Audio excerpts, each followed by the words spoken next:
요즘은 저희가 누가복음 말씀을 큐티 말씀으로 묵상하고 있습니다. 마태복음, 마가복음, 누가복음, 요한복음 이 네 가지의 복음서를 사복음서라고 말을 하죠.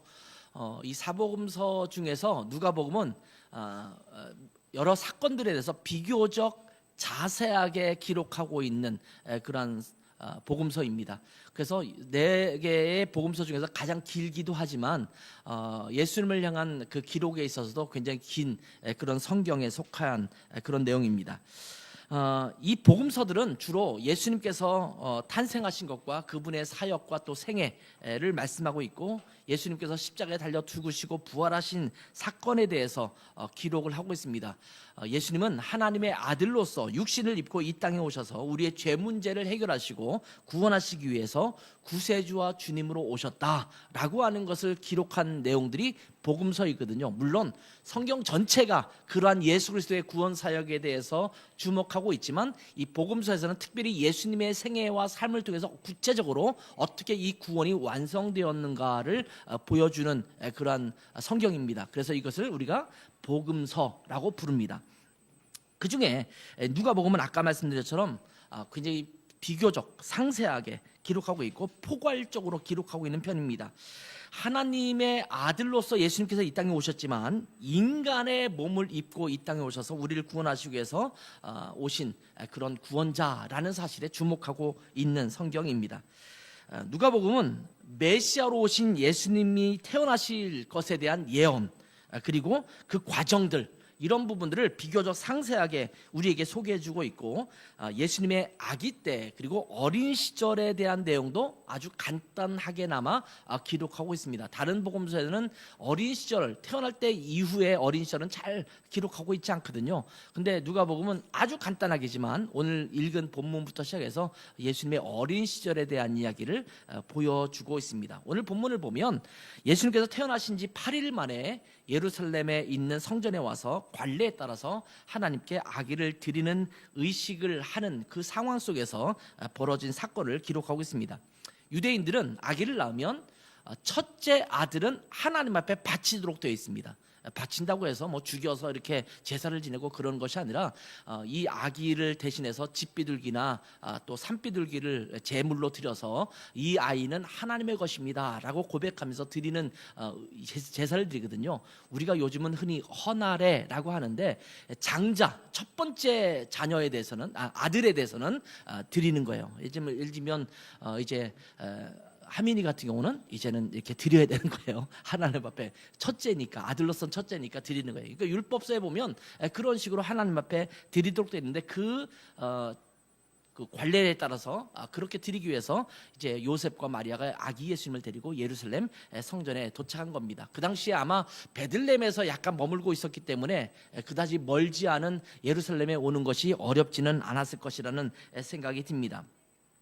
그때 예루살렘 성전에 와서 두 사람을 만나게 되는데, 이 두 사람이 예수님은 메시아다라는 것을 증거하게 됩니다. 이 두 분은 전부 나이가 많으신 늙은 노인분들이십니다. 한 사람의 이름은 시므온이라는 남자이고, 또 한 사람은 나이가 많이 든 안나라고 하는 여선지자입니다. 두 분 다 이제 죽음을 얼마 두지 않고 나이가 들어서 그러고 있는 상황인데, 그 메시아가 오신다라는 것을 기다리고 소망하면서 그렇게 간절히 기다리고 있었는데, 마침 예루살렘 성전에 오신 아기 예수님을 보고 이분이 메시아구나 라는 것을 보고 하나님 앞에 영광 돌렸던 자들입니다. 그 중에 오늘은 시몬이라고 하는 노인이 예수님을 보고 한 고백, 이것을 함께 살펴보면서 예수 그리스도가 왜 이 땅에 오셨는지를 한번 살펴보려고 합니다. 목자들이 예수님을 만나러 갔을 때나, 동방 박사가 나중에 예수님을 만나러 왔을 때나, 그리고 이 노인들이 이렇게 이야기한 것들이나, 이런 모든 것들을 좀 주목해 보면 예수님께서 왜 이 땅에 오셨는지를 분명하게 우리에게 보여주고 있거든요. 다른 복음서와 마찬가지로 누가도 예수님은 하나님께서 여러 선지자들 통해서 예언하셨던 메시아로 이 땅에 오신 하나님의 아들이다라는 것을 강조합니다. 이 메시아라는 말을 우리가 많이 듣고 있잖아요. 이 메시아는 히브리어이죠. 히브리어로 마쉬하라는 단어입니다. 한번 따라볼게요. 마쉬하. 마시하를 우리가 영어로 만들고 이렇게 하면서 메시아라는 말로 이제 쓰고 있습니다. 이 메시아라는 단어를 헬라어로 번역할 때 메시아라는 말 쓰지 않고 다른 말로 쓰게 되는데 크리스토스라고 하는 그리스도란 말로, 우리나라는 그리스도라고 하고 중국에서는 기독이라고 써요. 그래서 기독교라는 것은 그리스도교라는 말이에요. 기독이라는 말 쓰고 우리는 그리스도라는 말을 쓰게 되는데, 이것이 바로 메시아라는 단어의 헬라의 표현입니다.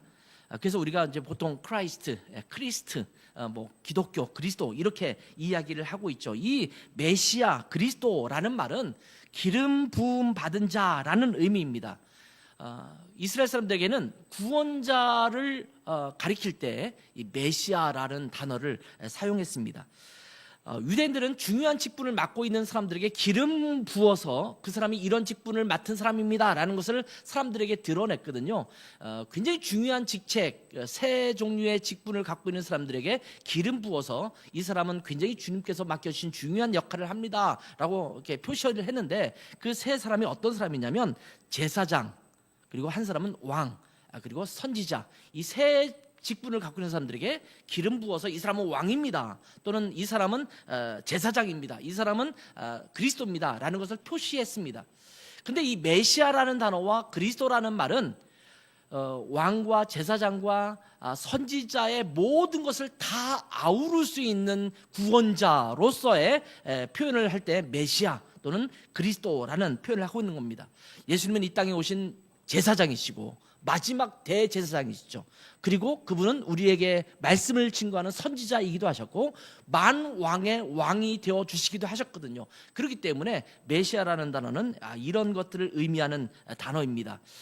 보통 구약 성경에 여호수아라는 사람의 이름이 등장하는데, 여호수아라는 이름이 신약으로 헬라어로 표현하면 예수라는 단어가 되는 겁니다. 그러니까 여호수아와 예수는 같은 단어입니다. 아무튼 그 당시에 예수라는 이름이 굉장히 많았거든요. 우리나라에 지금은 많이 이제 그런 이름을 쓰지 않지만 철수, 뭐 영희 이런 말을 옛날에 많이 썼잖아요. 그래서 국어책에 보면 항상 철수와 영희가 등장하잖아요. 그런 것처럼 굉장히 많이 사용되고 있는 이름 중에 하나가 예수라는 이름이거든요. 근데 이 유대인들은 성이 따로 없었습니다. 그렇기 때문에 성 앞에다가 출생 지역을 붙인다든지 아니면 그 부모님의 이름을 붙인다든지 해서 이렇게 이제 서로 구별하고 있었거든요. 그래서 예수님에 대해서는 나사렛에서 주로 자라셨잖아요. 고향이 나사렛이기 때문에 나사렛 예수라고 부르기도 하고, 그분이 그리스도라는 것을 인정하기 시작했을 때는 그 이후부터는 예수 그리스도라고 부르게 된 것입니다. 자, 예수님의 부모인 요셉과 마리아가 아기 예수님을 데리고 예루살렘 성전에 왔을 때 시므온이 아기 예수님을 보게 됩니다. 아마 지나가다가 맞닥뜨려지 않았을까 이런 생각을 하게 됩니다. 25절 보면 시므온은 메시아가 오시기를 간절히 바라면서 기도하고 있었던 경건한 사람이었습니다. 예루살렘에 시므온이라는 사람이 있었는데, 이 사람은 의롭고 경건해서 이스라엘의 위로를 기다리는 자다. 이스라엘의 위로를 기다린다라는 말은 하나님께서 우리가 힘들고 고통스러운데 메시아를 보내주셔서 우리를 다시 회복시켰으면 좋겠다라는 그것을 말하는 거거든요. 이렇게 간절히 기도할 때 성령께서 뭐라고 말씀하시냐면 26절에 보면 내가 죽기 전에 그리스도 즉 메시아를 보게 될 것이다 이렇게 말씀하세요. 그리고 성전에 들어간 것도 27절에 보면 성령의 감동으로 들어갔다 이렇게 말하고 있어요. 성령의 감동으로 성전에 들어가매 마침 그 부모가 율법의 관례대로 아기를 드리려고 왔다 이렇게 기록하고 있지 않습니까? 성령의 이끌림을 받았다라는 거예요. 그래서 그리스도에 대해서 확증하는 증언을 하도록 하기 위해서 하나님께서 시므온을 선택하시고 안나를 선택하신 것입니다. 이 시므온은 그리스도가 이 땅에 오실 것이며 내가 직접 그것을 보게 될 것이다 라고 하는 것을 주님으로부터 들었고, 나이가 많아서 이제는 늙어 죽게 되는 상황이 되었는데, 그렇다면 얼마나 오매불망 메시아를 기다리고 있었겠습니까? 하나님께서 분명히 나에게 그리스도를 보게 할 것이라고 말씀했는데 자꾸 나이는 들어가요. 야, 언제 죽어도 괜찮을 것 같은 그런 나이가 되고 있는데 왜 메시아가 내 눈에 보이지 않는 것이지? 이러면서 매일매일 성전에 드나들면서 주님, 메시아가 언제 오시는지, 그리스도가 언제 오시는지 저에게 보여주십시오. 아마 이렇게 말씀했을 거예요. 그래서 오늘일까 내일일까 올까 노심초사하면서 기다렸을 것입니다. 근데 어느 날 성령께서 감동을 주셔서 성전에 들어갔는데 어떤 부부가 어린 아기를 안고 들어오는 것을 보게 됩니다. 그리고 그 순간 성령님께서 이 시므온에게 깨닫게 하신 것입니다. 와, 이분이 하나님께서 약속하셨던 그리스도시구나, 이렇게 깨달은 거죠. 엄청난 감동의 쓰나미가 몰려오지 않았을까요? 그런 경험들이 있잖아요. 간절히 보고 싶었던 사람들을 드디어 만났을 때 느껴지는 감동. 여러분 그런 경험 해보셨습니까? 보통 아들들이 부모님을 보고 눈물을 흘리는 경우는 별로 없습니다. 근데 가장 많이 눈물을 흘릴 때가 언제냐면 군대 가서 훈련소 마치고 그 다음에 만났을 때, 보통 뻣뻣한 애들도 보통 그 시간에 부모님이 딱 등장하면은 눈물 흘리고 그러잖아요. 그러니까 자녀를 또 만나는 부모의 마음은 어떻겠습니까? 야, 얘가 6주 동안 너무나 고생했구나 라고 하면서 막 왈칵 눈물이 쏟아지지 않습니까?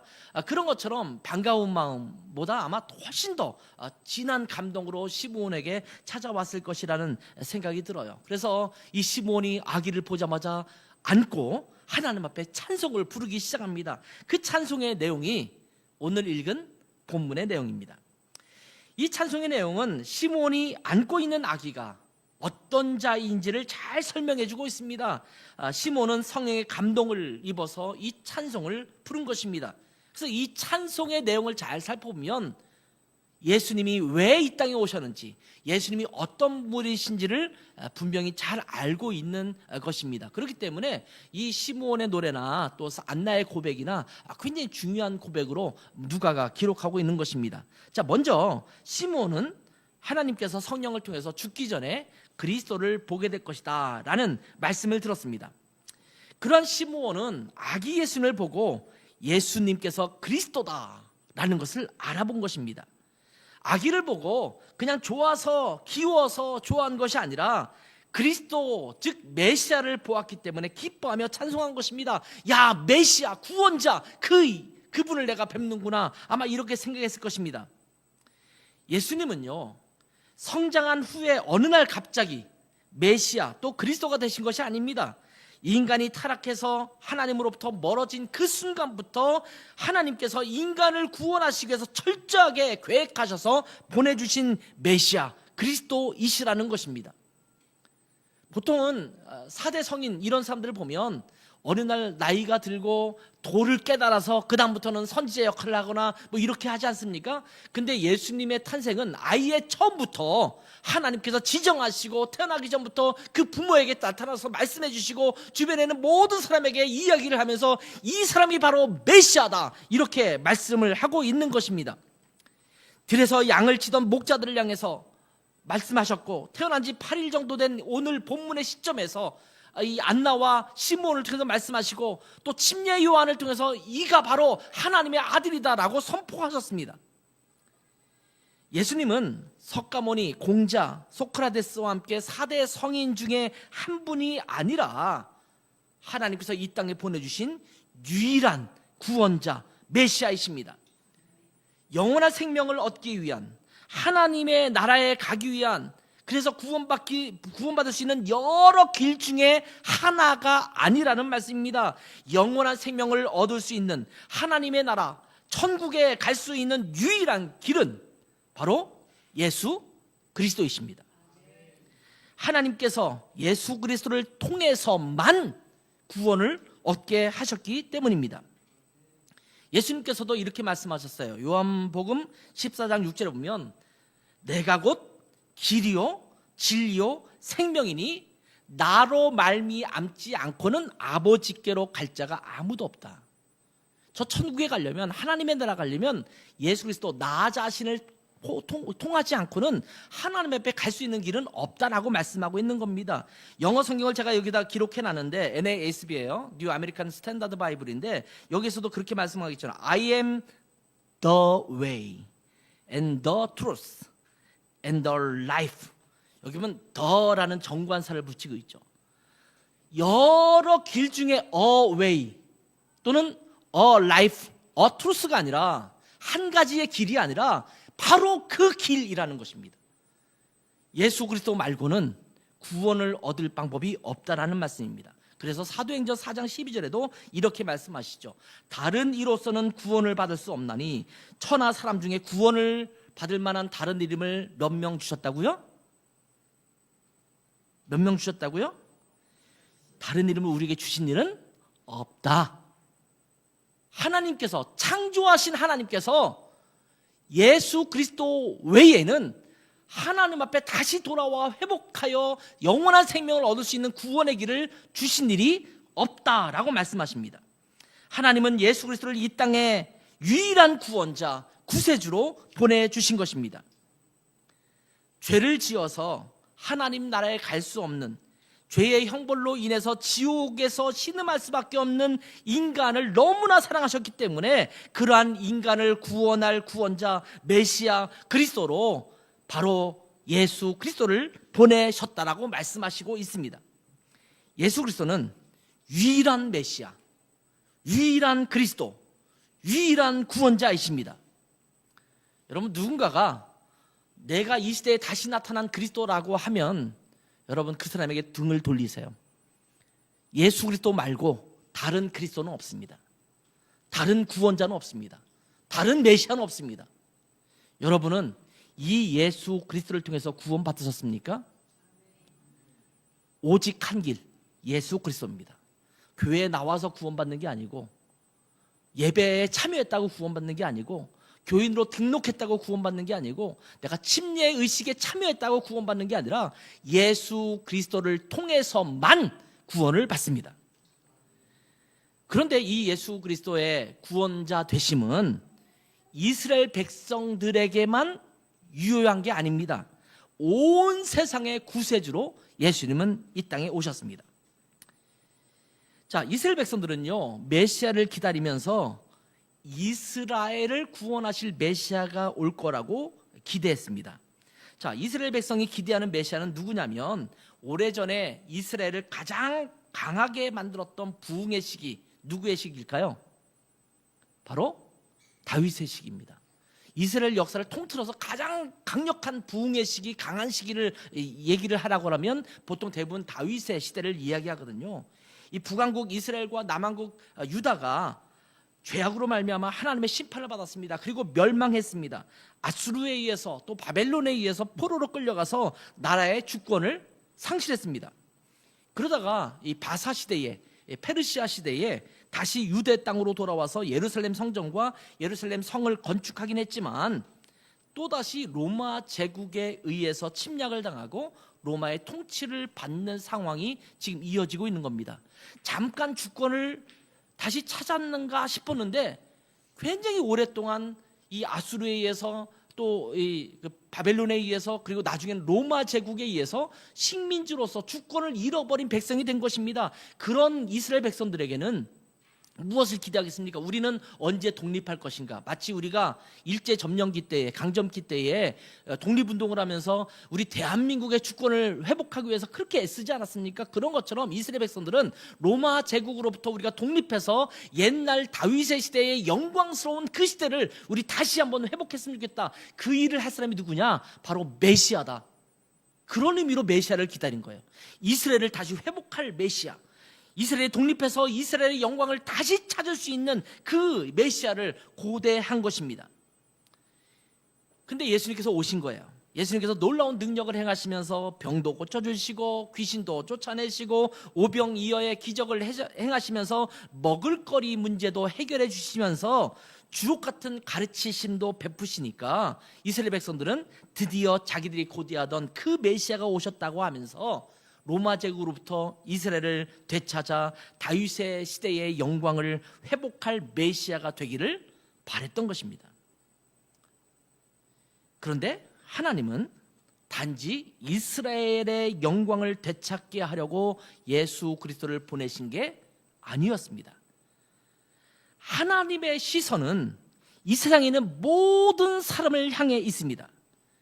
그리고 구약의 여러 선지자들을 통해서도 앞으로 오실 메시아는 이스라엘 백성만이 아니라 온 세상의 모든 민족, 모든 나라, 열방을 구원하실 분이라는 것을 예언하신 것입니다. 아마 이스라엘 백성들만을 위한 메시아라고 한다면 많은 사람이 주변에서 얘기하듯이 이스라엘에 있던 그 구세주가 왜 우리 한국 사람들에게 무슨 상관이 있느냐 이렇게 말할 수 있을 거잖아요. 그런데 오늘 시므온의 찬송 내용을 보세요. 분명히 이런 부분이 언급되고 있습니다. 30절부터 32절을 보세요. 내 눈이 주의 구원을 보았사오니 이는 만민 앞에 예비한 것이요, 그 다음에 이방을 비추는 빛이요 주의 백성 이스라엘의 영광이니이다 하니. 자, 예수 그리스도가 메시아로 오신 것은 이스라엘에게 영광이기도 하지만 만민 앞에 예비하신 것이고 이방을 비추는 빛이라고 분명히 노래하고 있습니다. 예수 그리스도께서 이 땅에 오셔서 구원을 베푸시는 것은 이스라엘 백성만을 위한 것이 아니라고 말씀하신 것입니다. 온 세상 만민들, 이스라엘만이 아니라 이방 사람들에게도 해당되는 메시아로서, 구세주로서 이 땅에 오셨다라는 것을 말씀하고 있습니다. 우리가 잘 알고 있는 요한복음 3장 16절 말씀이 있잖아요. 여기 보면 하나님이 누구를 사랑했어요? 하나님이 이스라엘을 이처럼 사랑하사 라고 기록하지 않습니다. 하나님은 이 세상을 이처럼 사랑하사, God so loved the world, 이 땅을 이 세상을 사랑하셨어요. 그래서 독생자를 주셨습니다.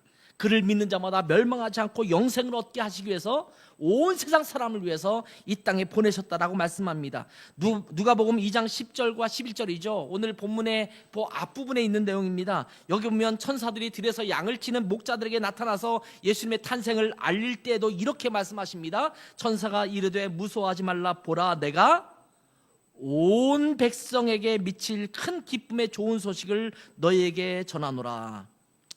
이 온 백성이라는 것이 이스라엘 백성만을 위한 말이 아닙니다. 이스라엘만이 아니라 이 세상을 사랑하셔서 독생자 예수 그리스도를 보내신 것입니다. 얼마나 놀라운 축복입니까?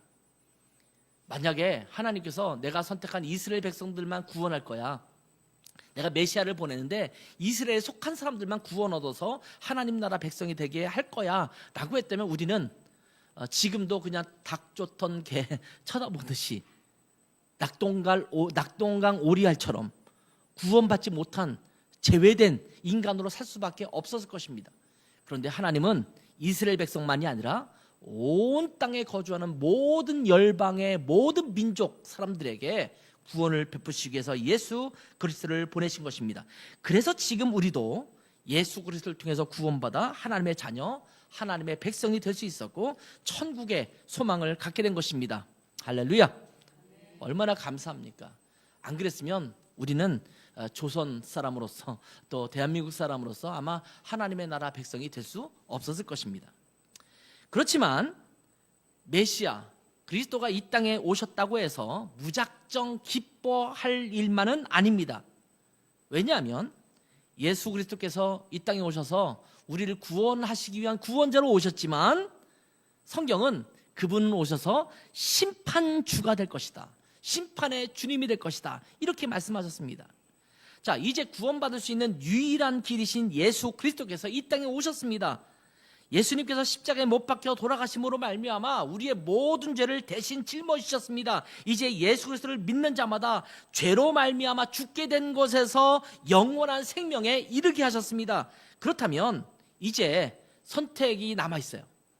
예수 그리스도를 믿고 구원받느냐, 아니면 예수 그리스도를 거부하고 죄악 속에서 멸망하느냐, 이런 선택이 남았죠. 그래서 예수 그리스도는 심판의 주님이시기도 합니다. 왜냐하면 선택의 갈림길에 우리가 서 있잖아요. 내가 무엇을 선택하느냐에 따라서 영생이 되기도 하고 영벌이 되기도 하는 것입니다. 예수님을 구세주와 주님으로 믿고 따르면 구원을 받아서 영원한 생명을 누리게 되겠지만 예수님을 믿지 않고 거부하면 영원한 멸망, 지옥에 이르게 될 것입니다. 예수 그리스도는 심판의 주님이 되어주셔서 구원과 멸망을 가리신 것입니다. 그래서 우리는 심판주 주님 앞에 서 있는 거예요. 너가 주님을 믿고 구세주와 주님을 믿고 하나님의 백성이 되고 영원한 생명을 얻을 것이냐, 아니면 이것을 거부하고 너의 멋대로 살다가 너희는 영원한 지옥의 멸망으로 빠질 것이냐를 우리에게 선택하게 하신 것입니다. 자, 오늘 본문 34절과 35절을 볼까요? 자, 시므온이 그들에게 축복하고 그의 어머니 마리에게 말하여 이르되 보라, 이는 이스라엘 중 많은 사람을 어떻게 한다고요? 패하거나 흥하게 하며 비방을 받는 표적이 되기 위하여 세움을 받았고 또 칼이 내 마음을 찌르듯 하리니 이는 여러 사람의 마음의 생각을 드러내려 함이니라. 이렇게 말씀했습니다. 자, 예수님은 많은 사람을 패하게 하시거나 흥하게 하시는 분이라고 말씀을 하고 있습니다. 구원받아 하나님의 자녀가 되고 영원한 생명을 얻게 된다라는 말이 흥하게 된다라는 말씀입니다. 예수를 믿으면 흥하게 될 것이라는 말씀이십니다. 그러나 예수를 믿지 않고 거부하면 패하게 됩니다. 멸망에 이르게 된다라는 말씀입니다. 이렇게 예수님은 명백한 주님이 되시기 때문에, 심판의 주님이 되시기 때문에 예수 그리스도를 믿지 않고 거부하는 사람들은 예수님을 비방하게 되죠. 그래서 여기 보면 비방받는 거예요. 비방받는 표적이 되는 거예요. 왜? 예수님을 거부하기니까. 그리고 이로 인해서 예수를 믿지 않고 거부하는 사람들로 인해서 마리아는 어떤 것을 경험하게 돼요? 그 마음에 마치 칼에 찔리는 것 같은 고통스러운 상황도 겪게 될 것이다. 이렇게 말하는 거예요. 예수님이 십자가에 달려 돌아가실 때 마리아의 마음이 얼마나 큰 고통을 겪게 될지를 의미하는 말입니다. 그분은 심판의 주로 이 땅에 오셨습니다. 그분을 믿느냐 안 믿느냐에 따라서 우리는 천국과 지옥을 나누게 될 것이고 영원한 생명과 영원한 형벌에 나누게 될 것이고 우리가 하나님의 나라의 백성이 될 것이냐 영원히 사탄 아래 놓일 것인가를 경험하게 될 것입니다. 예수 그리스도는 심판의 주님이 되어주셔서 영생과 영벌, 천국과 지옥, 축복과 저주로 나누게 될 것입니다. 무섭죠? 그렇지만 걱정할 필요가 없습니다. 자, 예수 그리스도를 구세주와 주님으로 받아들이고 예수 그리스도를 믿고 따른다면 이러한 심판에 이르지도 않습니다. 그리고 영생의 기쁨을 누릴 수 있습니다. 그러니 두려워할 필요가 없다라는 거예요. 여러분 요한복음 5장 24절 말씀을 같이 한번 읽어볼까요? 요한복음 5장 24절 말씀입니다. 큰 소리로 한번 읽어보겠습니다. 시작. 내가 진실로 진실로 너희에게 이르노니 내 말을 듣고 또 나 보내신 이를 믿는 자는 영생을 얻었고 심판에 이르지 아니하나니 사망에서 생명으로 옮겼느니라. 예수 그리스도를 믿고 따르는 자들에게는 이미 영생을 주셨다. 이제는 심판에 이르지 않는다. 이미 그 심판의 과정을 지나쳤어요. 왜냐하면 예수를 믿고 예수를 구세주와 주님으로 믿었기 때문에. 그래서 예수 그리스도는 우리의 소망입니다. 우리의 기쁨입니다. 우리가 영생을 얻어서 하나님의 나라를 누리게 하는 축복입니다. 시므온은 아기 예수님을 보면서 이러한 메시아의 오심을 기뻐하며 찬송한 것입니다. 그래서 이 시므온의 고백은요, 복음이에요. 예수님께서 왜 이 땅에 오셨는지를 분명하게 기록하고 있는 거예요. 누가복음에서 누가는 예수 그리스도는 이 땅에 생명을 주시기 오신 분이다. 이 땅에 하나님의 구원을 성취시키기 위해서 오신 분이라는 것을 말씀하기 위해서 지금 시므온의 이 찬양을 적나라하게 상세하게 기록하고 있는 것입니다. 여러분은 이러한 예수 그리스도를 구세주와 주님으로 믿고 받아들이셨습니까? 이 놀라운 구원을 주신 하나님을, 우리 주 예수 그리스도를 찬양하시길 바랍니다. 혹시라도 나는 교회는 다니지만 이 예수 그리스도를 구세주와 주님으로 받아들이지 않는 분이 있다면 이 예수 그리스도를 구세주와 주님으로 고백하고 이 놀라운 구원을 받아 누릴 수 있기를 간절히 축복합니다. 예수 그리스도가 없으면 우리의 모든 삶은 허탕입니다. 제가 오늘 주보 칼럼에 썼지만 종교인에 남아있는 거예요. 종교인이에요. 생명이 없습니다. 예수님께서 바리새인들과 제사장들에게 말했듯이 회칠한 무덤 같은 외식하는 자들에 불과합니다. 그들에게는 생명이 없습니다. 그러나 예수 그리스도를 구세주와 주님으로 믿고 따르는 자들에게는 하나님께서 주시는 영원한 생명을 누리게 될 줄 믿습니다. 이 놀라운 축복이 여러분 가운데 있기를 주님의 이름으로 축원합니다. 기도하겠습니다. 잠깐 기도하면서 한번 여러분 생각해 보세요. 여러분은 예수 그리스도를 구세주와 주님으로 믿고 거듭난 하나님의 자녀입니까? 그렇다면 하나님 앞에 감사하는 기도를 드렸으면 좋겠어요. 하나님 얼마나 감사한지요. 내가 이방인인데 이스라엘 백성이 아닌데 예수 그리스도로 말미암아 우리가 구원받아 하나님의 자녀가 되고 영원한 생명을 얻는 놀라운 축복을 얻었으니 얼마나 감사한지요. 하나님 우리에게 영원한 생명을 주신 그 예수 그리스도로 말미암아 감사합니다. 주님을 찬양합니다. 이런 고백을 했으면 좋겠어요. 아직 그 부분이 명확하지 않은 분이 있다면 주님 예수 그리스도를 나의 구세주와 주님으로 받아들이기를 원합니다. 인정합니다. 내 죄를 십자가에서 달려 돌아가심으로 모두 해결해 주셔서 내가 영원한 생명을 얻게 하시는 구원자로 이 땅에 오심을 제가 믿고 받아들입니다. 나의 구세주와 주님이 되어 주시옵소서. 이런 기도를 주님 앞에 드렸으면 좋겠습니다. 함께 이 시간 여러분의 상태에 따라서 하나님 앞에 기도하면서 나아가는 시간 됐으면 좋겠습니다. 짤막하게 우리 함께 기도하겠습니다. 아버지 하나님, 오늘 또 시므온의 고백을 통해서 예수 그리스도가 왜 이 땅에 오셨는지를 우리가 분명하게 다시 한번 들었습니다. 주님께서는 복음을 우리 가운데 허락하시고 예수 그리스도를 통해서 하나님 영원한 생명과 구원을 받게 하시는 길을 열어주셨는데, 하나님 우리가 엉뚱한 것에서 우리의 길을 찾으려고 하는 것이 아니라 예수 그리스도만이 우리의 생명이며 우리의 구원의 길인 것을 기억하게 하시고 예수 그리스도로 말미암아 구원받아 영원한 생명을 누릴 수 있는 우리 모두가 될 수 있도록 은혜 베풀어 주시기를 원합니다. 특별히 우리 라하 고향에 있는 모든 지체들은 예수 그리스도를 구세주와 주님으로 믿고 받아들여 구원받은 하나님의 백성이 되게 도와주시고 하나님 영원한 하나님의 나라에서 기쁨을 누릴 수 있는 자가 될 수 있도록 하나님께서 은혜 주시기를 원합니다. 우리 가운데 구원을 주신 하나님을 찬양하고 경배합니다. 하나님 이 구원의 기쁨을 온전히 누릴 뿐만 아니라 이 복음을 모든 사람들에게 알려서 그들도 구원받아 하나님의 나라의 영광을 얻게 하는 그런 축복이 임할 수 있도록 하나님 애쓰고 노력하여 전도하는 자들이 될 수 있도록 은혜 주시기를 간절히 원합니다. 주님, 우리를 구원하신 주님을 찬양하고 경배합니다. 예수 그리스도 때문에 우리가 영원한 생명을 얻고 하나님 나라의 백성이 될 수 있음을, 천국 시민이 될 수 있음을 너무나 감사합니다.